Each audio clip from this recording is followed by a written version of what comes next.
Hi, in this video we're going to go over how to create a nice visualizing tools web page within your portfolio space to organize all the great projects that you're going to be doing this semester. Okay, to start with, you want to open a browser and you want to sign into your MSET account.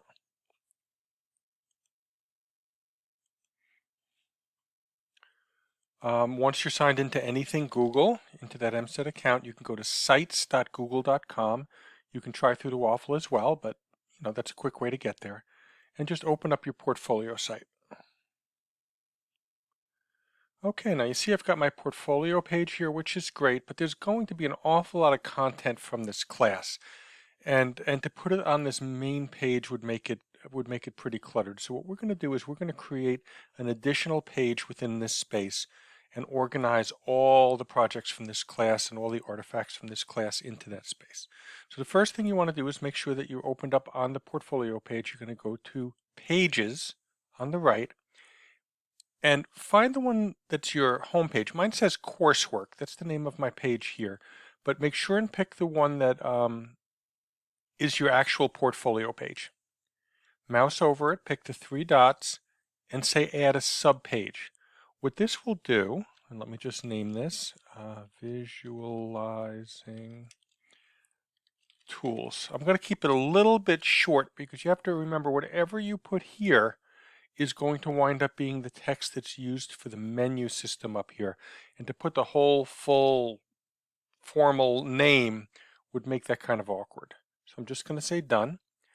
Notice up where it says coursework at the top, there's now a down arrow, and you can see that there's this subpage. It's underneath, and you can see I actually have one over here that I've hidden, but we're going to go through the process of making a new one. So because I've hidden this one, you don't see it in the menu up here. Okay. So visualizing tools, I can get to it by clicking here. Or I could have simply come over to this menu and clicked on it over here once it's created. So there we go. If the title here comes out awkward for some reason, the title that you choose doesn't quite fit in the space, we know that we can just kind of click on this thing and we can stretch it out, make it a little bigger, center it if we have to, or if you prefer, you could move it over to the left, which however you're going to work with it. But first thing you do is adjust this to make this look the way that you want it to look. Okay, so next thing I'm going to do is I'm going to come back to Insert, and I'm going to click a text box, simple text box, and I'm going to type Course Artifacts. Because in the end, we're going to have a lot of little individual things that we're going to want to display, and then we're also going to have a couple of projects. And I think the organization is better if you put those individual things up at the top. They won't get lost as much. So we're going to call that section Course Artifacts. Then we're going to highlight this text. And notice your options are somewhat limited in here. I'm going to pick Heading. Okay, so that's organizing this page by structure. This is the title, the highest level thing. And now we have a heading, which is the next level down. Now the other thing that I'm going to suggest is that when you come into this section and click on it, you have your tools on the left, that you want to select a background. And because this is done with styles, you don't really just pick a color or something like that. You pick a style. And you've got this emphasis 1 and this emphasis 2. And so you can decide which one. Note to just put a little background color on there. But what you're really trying to do is you're trying to chunk this page or break it up into sections so that it's easier for the user. And one of the ways I'm going to do that is by adding this emphasis or the slight color change into this section.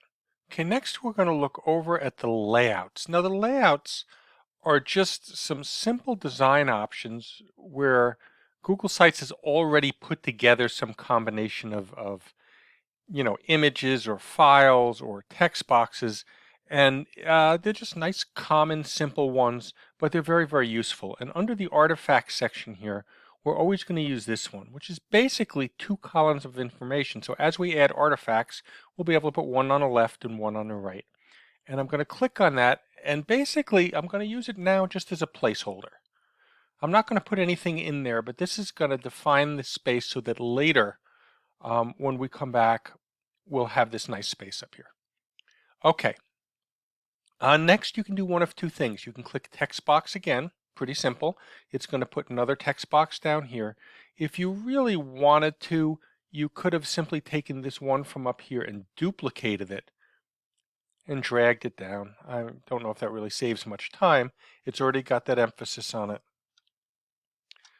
But I'm going to make this a section called Project Number 1, and that's what I'm going to be working on now.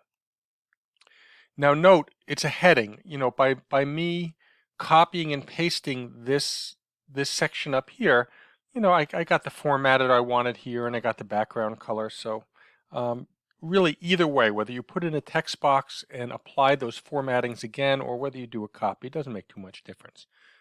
Okay, now in this section for Project 1, what we have is we have a series of 4 videos. Remember, you had the one for screencasting, you had the one that was made from a cell phone video or a mobile device video, you had another one created from a presentation, and the final one from a whiteboard. And we're going to put those in here, but we're going to expand on them a little bit. Okay, so each one of those projects is now going to be put in context of a lesson.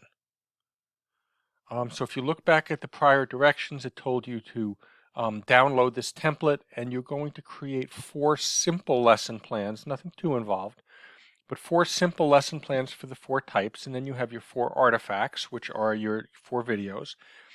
And you're also going to create 4 assessments. So each one is an individual lesson, and you're going to want to get some check for understanding or some feedback from the students to see that they've actually obtained the knowledge that you were hoping or expecting them to obtain from the lesson.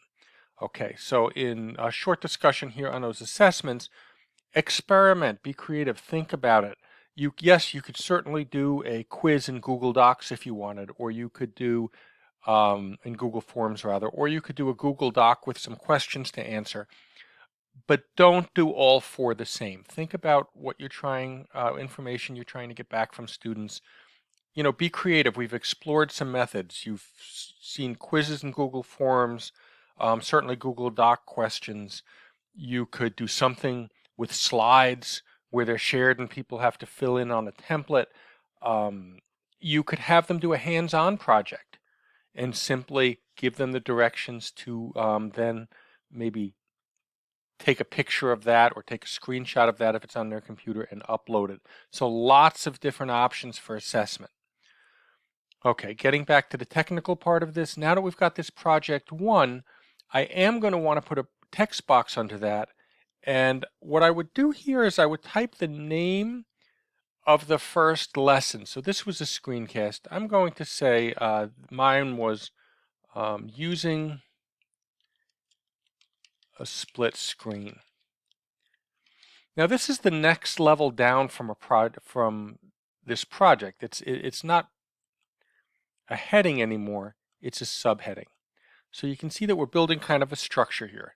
Title being at the top, and then so far we've got 2 sections set out by headings, and now we have a subheading to say that this is part of Project 1.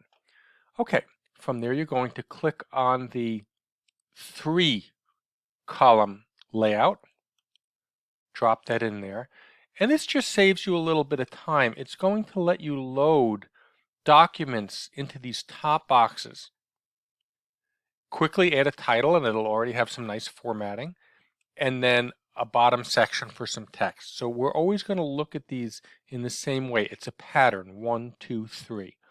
The first box, I'm going to go to my Google Drive, and I am going to find, I'll just go to recent because I think it'll turn up there.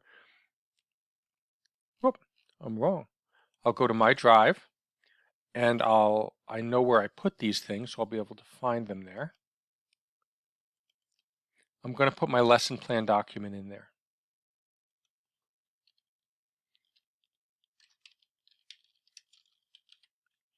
Okay. And then what I'm going to do is I am just going to write 1 or 2 short sentences that give some context about what this lesson is going to be about.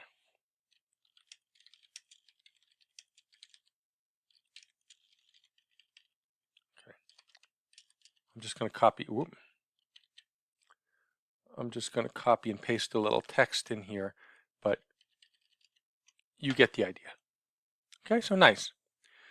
I'm going to come to the second one.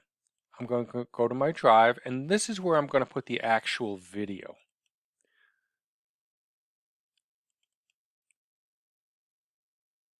So let's see. Yep, there it is.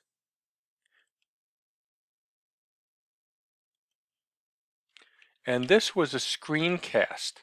Now, if it was a presentation from a video, I would give it a different name. I'd call it presentation, or I'd call this whiteboard video, or I'd call this mobile video. And for right now, I'm just going to copy and paste this. But again, give it a little context. What's going on in this video? Not a big deal, just enough so that the user can, at a very quick glance, have a good understanding of what they're going to find in these places. And now the last thing I'll do is I'll click and I will go to my drive. And I will find my assessment. I'm going to pretend this is my assessment. I did it in the form of a PowerPoint piece. And just give them again some context about what I was looking for in that assessment. So you can see the page is starting to shape up very nicely. Okay, once you have these three done, what you want to do is just repeat this process. I'm not going to go through and drag this video out by doing it 100 times, but you can either do one of two things. You could come down here and put in a text box again. And this one is going to have a different, using a split screen. Let's say that my second one, which was my cell phone, was it's going to be kind of unrelated. In your case, they will be more closely related, but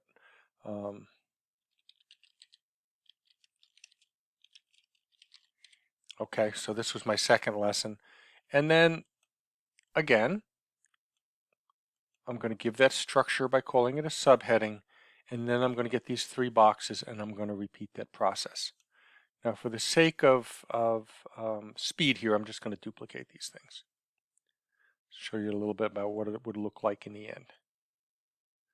This, of course, wouldn't say screencast. It would say mobile video.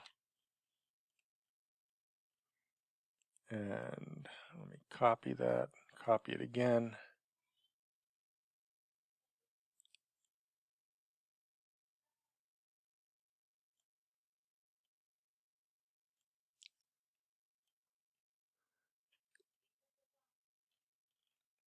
And I am going to take this and copy it. We'll just pretend that these are different for now.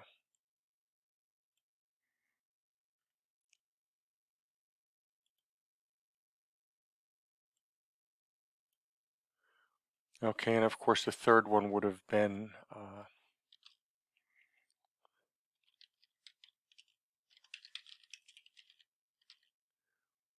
okay, and the fourth one would have been